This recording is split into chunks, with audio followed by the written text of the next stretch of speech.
By having an overwhelming physical strength and wielding a gigantic two-handed weapon, this character can easily crush any creature or person who will be foolish enough to stand on his path. His strikes are so powerful, they are leaving a trail of a force wave behind them, which destroys anything on its way. Those who are resilient enough to withstand initial blows will suffer from an internal trauma effect that inflicts severe wounds as well as cripple their effectiveness in battle. One might think that such display of strength comes with a price of not having good protection and might zealously attack him. This would be their fatal mistake, because this character is also clad in the heaviest armor possible, which protects him from any hazard in the world of Grim Dawn. Are you ready? Because they aren't ready for you to be strong. Are you ready? They aren't ready for you to prove them wrong. Are you ready? They aren't ready for you to be turned into someone who cannot be preyed upon. Welcome an undisputed champion of Grim Dawn, Warlord.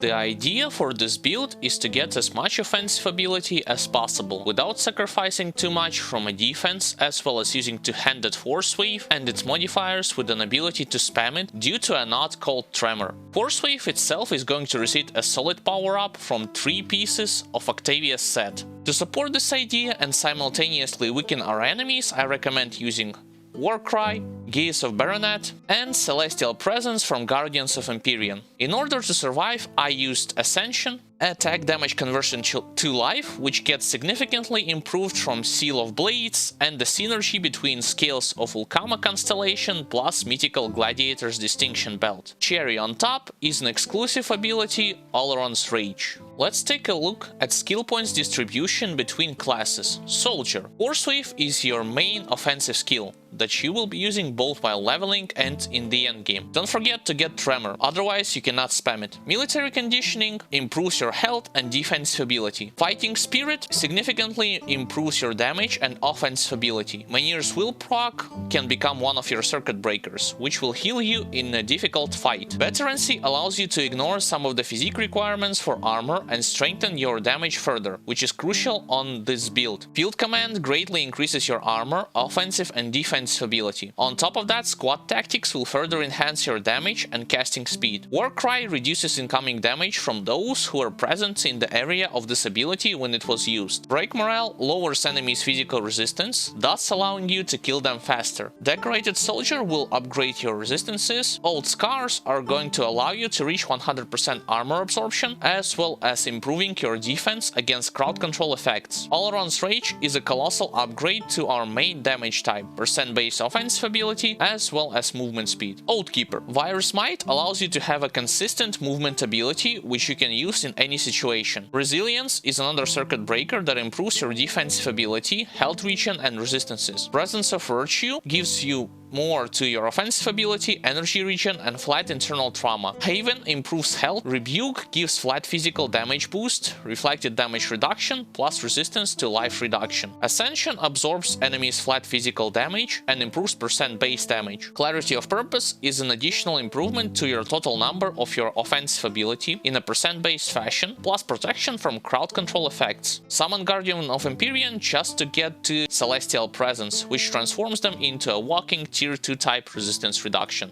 Now let's look at the devotion tree. Purple point in Crossroads just to get the necessary amounts for Oleron Constellation. Secondary devotions are Stag, Panther, Toad, Wolverine, Empty Throne. Important constellations are Kraken is a must-have for every two-handed weapon user, with its boost to damage, attack and casting speed. Assassin's Blade gives a source of Tier 2 type resistance reduction. Scales will solve any energy management issues and will save you in critical situations. Ulzad gives a boost to your flattened percent base, physical and internal trauma damage. Azraka gives major bonuses to defensive ability, flat physical damage, reduction to enemies' offensive ability, and makes them whiff their attacks with the help of impaired aim. Oleron offers a tremendous improvement of your main damage type, as well as slows down enemies' attacks.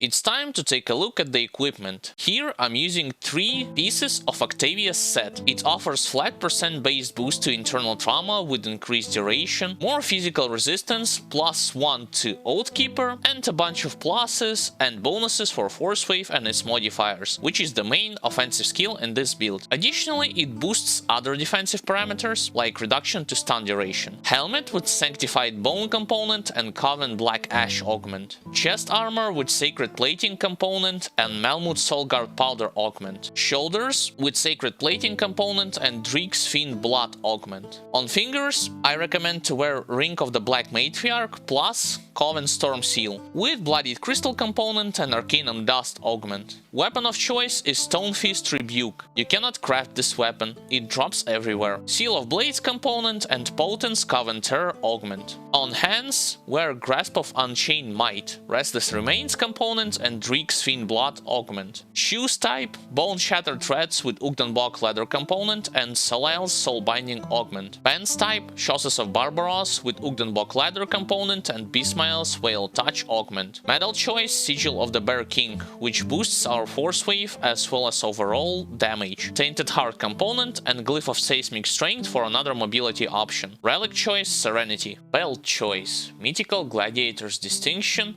with Ugdenbok Leather component and Malmut Soulguard Powder augment. On necklace, I recommend wearing Mythical Peerless Eye of Baronet with Seal of Annihilation component and Arcanum Dust augment. Attribute points distribution: 13 in physique to meet the equipping requirement for some items, 81 in cunning for offensive ability, 13 into spirit to equip jewelry. After all those manipulations with class skill points distribution, this build is transforming into its final state, and a more detailed Grimtools link for further investigation I will leave in the video description. Battle tactics works the following way. Initiate the combat by using Virus Might. Afterwards it's time to weaken the enemies with Warcry and Gaze of Baronet. Now it's time to unleash the full force of a Forcewave. Don't forget to periodically recast Warcry and Gaze of Baronet, as well as perform Virus Might for Blind Fury activation. When the situation is going out of control, you can activate Ascension and retreat via Seismic Leap. Alternatively, you can pop Ascension and use Seismic Leap aggressively to kill enemies quickly. Now it's time to show you what this build is capable of. Let's move on from theory to practice.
I was pleasantly surprised by this particular build. This just shows that even though a Forcewave skill is not an overpowered ability, be it a two-handed or one-handed version, the synergy that you are getting from proper set pieces and class can and should not be underestimated. It is definitely not the most exciting skill to use in Grim Dawn, at least from the visual perspective. However, it gets the job done even if you take into account endgame standards. Pros of this build are easy to level, and you can get plenty of items to support this playstyle.